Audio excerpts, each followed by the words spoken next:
Connecting. Connected. Yeah. All right. I'm getting really crazy right now. I haven't sold my old Mac yet. Looks like I'm wearing lipstick, but I'm not, so don't worry about that.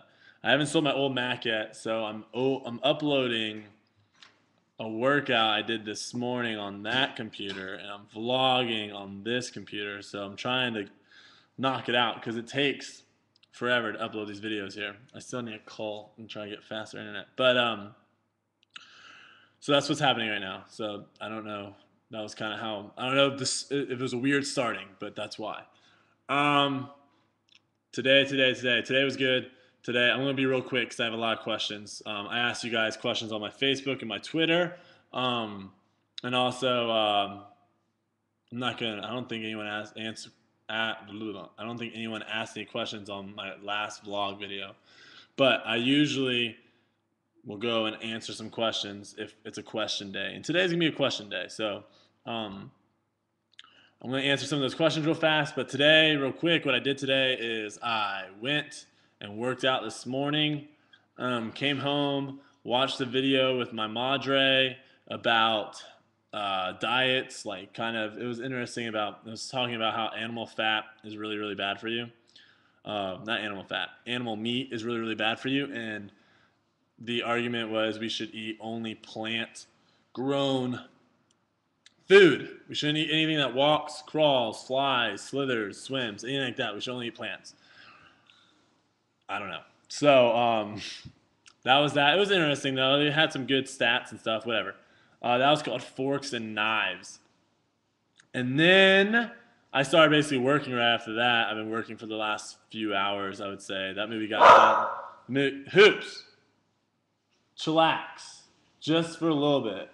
No. That movie got done like at 2. So I've been working the last 3 hours. It's 5:20 over here.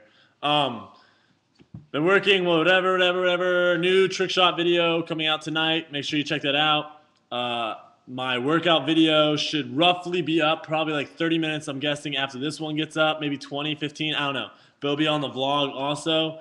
And yeah, that's it. Oh, I was watching while one of the videos was exporting and I couldn't do anything. I started watching the double wide game versus Boston. The power pools game, and normally I don't watch really. It's kind of weird. It's like I don't know what it's kind of like, but I don't watch games for entertainment value. I don't watch them because I do find them interesting, but I watch games to either scout teams and figure out what they're doing, or I watch games to or I watch games to see what I'm doing and how I can improve and become a better player. I don't watch games just as, pure enjoyment. Like if I watch football, I don't go, oh, wow, that was a really bad 3-step drop by the quarterback. I don't do that. I just watch it. But for Frisbee, I do something different. I watch and try to learn. So that's what I did. But it was actually really, really funny because I was thinking about just turning the mute on and just watching the game and not listening. But some people, I posted the video on my Facebook yesterday or something, and some people wrote comments about the commentators. So I was like, all right, I have to listen. And it was funny. I mean, yes, I know they said some bad things and they said some good things, whatever. But I find it's funny. And I'm not really a good commentator. I'm not saying I am a good commentator. I'm not saying that they're bad commentators.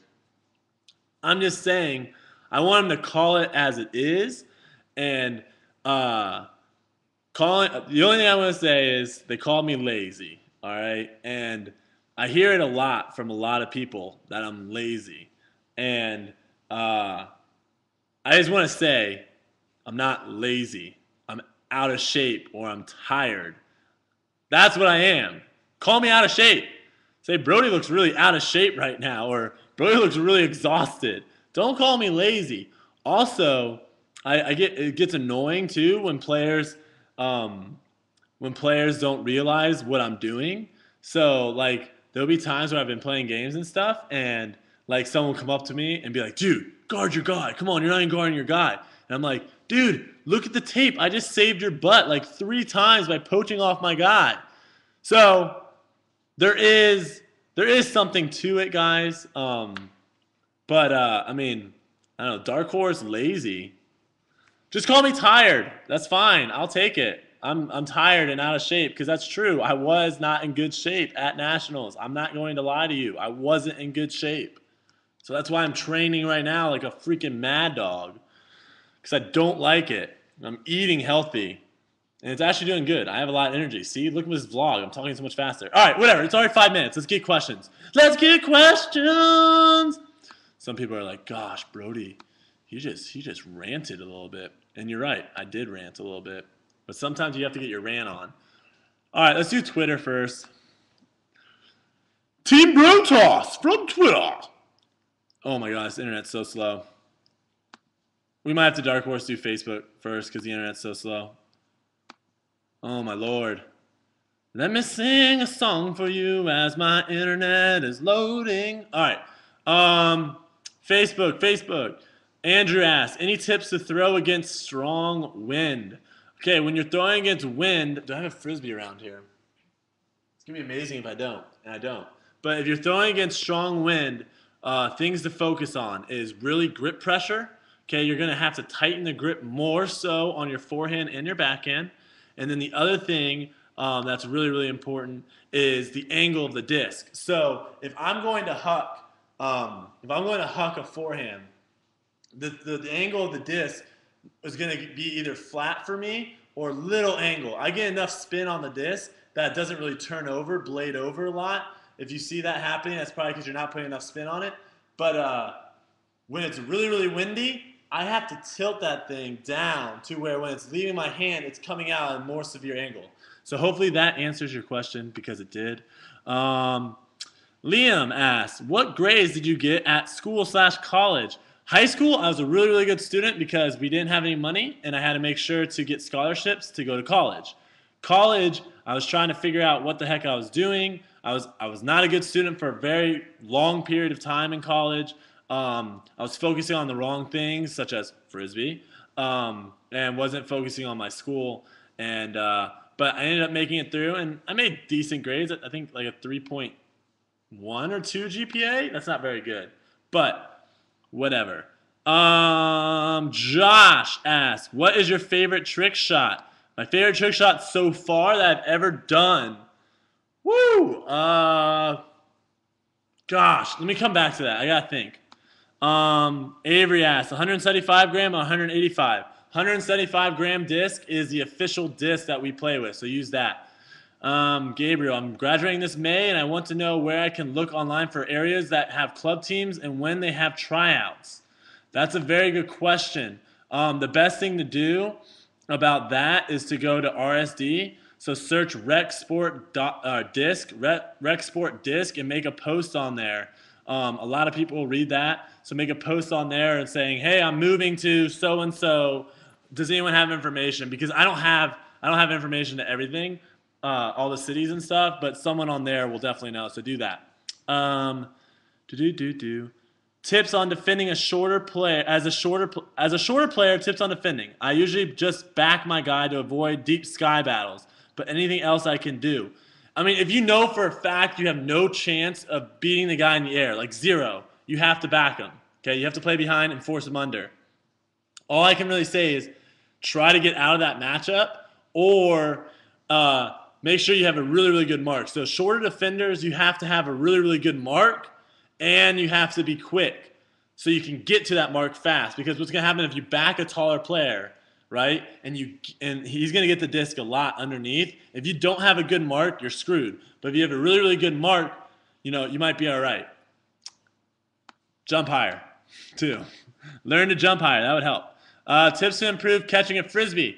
I have a bro tip on how to catch a frisbee. I need to do more and more. I call them bro tips. They're ultimate tips now. I have one. Search how to catch a frisbee or something like that, and I think it's the first thing that comes up, so watch that. I need to do more ultimate tips. Yes, I do. I do. Jake. I always mix up those names. Who do you think has the most potential as talent on double wide? Jared Wolf. He's a baller. Tyler York. What is your vert? Last time I checked, which was a while ago, 36. I'm hoping to get 39 to 40 this year. Hairy ass. Tips for beating your Minnesota. I don't know what that means. Austin. Where do I watch your games? I don't know. YouTube. I have a lot of my stuff on YouTube. Kenny, any tips for being a good leader / captain on a new college team? The best advice for college guys is work harder than anyone else and make sure that you don't let stuff happen. What I mean by that is if people start showing up till late to practice and you just whatever, if people aren't playing hard in practice and you're just whatever, they're going to continue to do that. You have to set an example from the very beginning. So be hard on people. They're not going to like you at first, but trust me, when you start winning games, they will. Cameron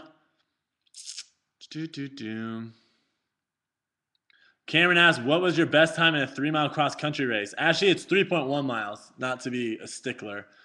I never did a 3-mile race, but cross-country was 3.1, which is a 5K, and I think my PR was like 18:15 or something like that at Bartram Trail, if anyone knows what that is. God, so many questions. All right, I'm going to do some more. What was your first CrossFit workout? Hopefully it was Fran. No, it was Kellen, Kevin. It was Kellen. It was good though. I liked it. It was enjoyable. I can't do pull-ups to save my life though. I wasn't smart. I went until like failure, instead of like pacing him out. So that was dumb on my part. Allison gave me some advice on that. So, for how long have you been practicing? Mark asked. I've been playing for 6 years now, 7 years now. Good portion of time. What are some good ultimate workouts / muscle groups to focus on? That's what I'm going to be doing. The video that I have, God, this needs to be less than 15 minutes. The video that I'm posting, that's what I'm going to be doing. I'm going to be showing you guys. I'm doing squats in this video, but those are the workouts. I'm not doing anything that's not going to help me. So just watch those workouts. All right, one more random one on Facebook. Where do you see yourself in the next 6 months? Very good question. I see myself hopefully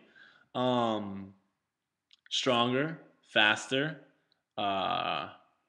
more balanced. My life is pretty balanced right now, but it can be more balanced. I'm missing a few key components. So hopefully those all work themselves out. And probably living in a city and doing what I love.